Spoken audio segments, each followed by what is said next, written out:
Hi, Erik. Obviously, very disappointing result. I wonder, what was your reaction though to the fans who seemed to boo the decision to take off Brighton? I think it was positive. You see that the fans on the first moment in Old Trafford, and the reception for him was great. I think he performed very well. So I think it's good that they give this signal, this message. It will give him belief, Rasmus. But everyone knows he came in with a small issue. We built him over the last 3-4 weeks. He's not ready for a whole game, and we have many games to play in short notice. So we have to build him also in the fitness.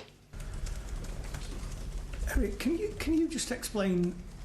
Everybody expected this season to be an improvement on last season, and the performances generally have not been as good. I know you played better against Arsenal. Can you just explain why? But I think today as well we played well.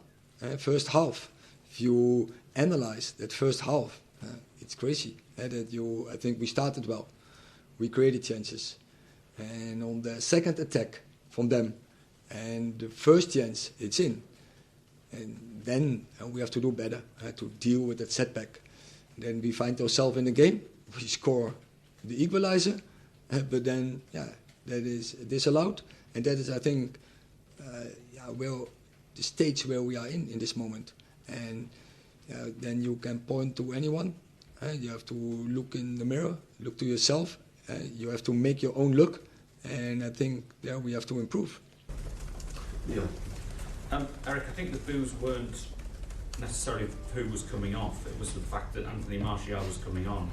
Does there get a point where you just can't pick Anthony Martial anymore? He doesn't influence the game in any way, and that was the reaction of the fans because it was him who was coming on. I think it was because Rasmus Højlund came off, but that's, I don't want to discuss that, so I don't know. But I think Anthony Martial last year, every time when he played, he was a very positive effect on our games.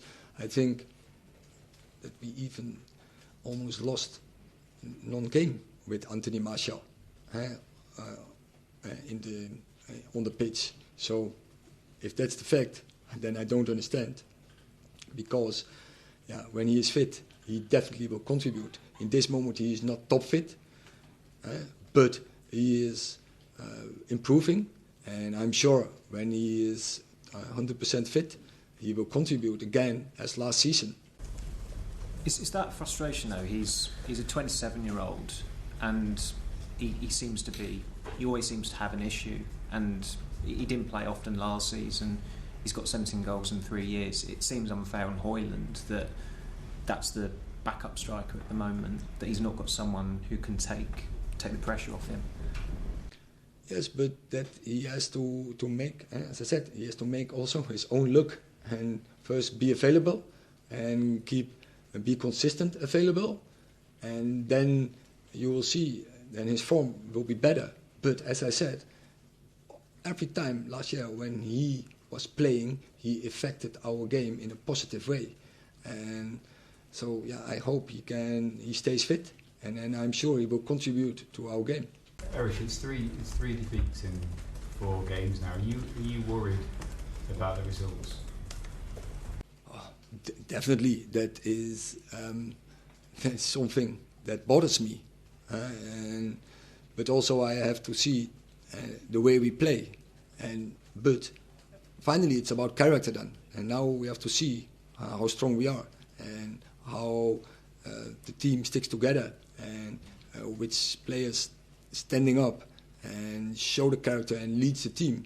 Because in all the games, but especially the games against today, Arsenal, Forest, we have seen we can play very good and we can create a lot of chances. But there are also some improvements to make. That is definitely the case, and we have to step up. A lot of money is being spent on that United team, and you look at Brighton, it's full of free transfers, players that didn't cost much money at all. How do you explain that gap? I think all the teams spending a lot of money. But that Brighton's team cost less than 20 million. The starting 11 cost less than 20 million pounds. But I think also Brighton, they also they spend money, as everyone is doing. And when Man United is coming, it inflates the price. That is also the truth. Erik, is it a fair description of where you're at? Is crisis a fair description for your team's form and the points you've got? Is that a fair word, crisis, to describe where you are? No. But we have to be very disappointed, and we have to be very annoyed with ourselves. Because at United, the demand is you win games. Erik, what was your view of the goal that was ruled out, Erik? And do you feel at the moment some of the calls aren't going your way? Yeah, but that's what I say. So it looks like we are unfortunate in this moment, and in the 86th minute you have to get a penalty against Arsenal. You don't get them. In the 87th minute you score 2-1, and you think you're going to win the game, and you have 9 points. Today you play very well in the first half, and then the disallowed goal.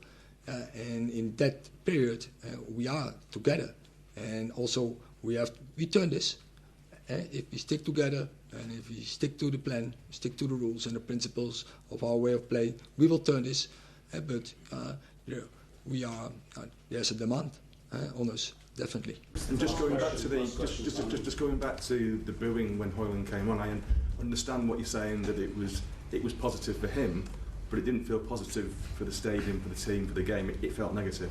Yeah, but if he gets injured because he is not capable to play 90 minutes, then we are much farther away where we want to go. Erik, you'll be aware how the mood can change here very quickly. Are you confident you'll be able to show some positivity in Munich, and will you have any players back to bolster your side? Maybe one player, but I think Munich is a little bit too short. But I think when you go to Burnley and the week after, I think will return players, yes. And do you think your side can respond in Munich as well? Obviously, one of the toughest teams in Europe. Absolutely. Bayern Munich is, I think, one of the favourites to winning the Champions League.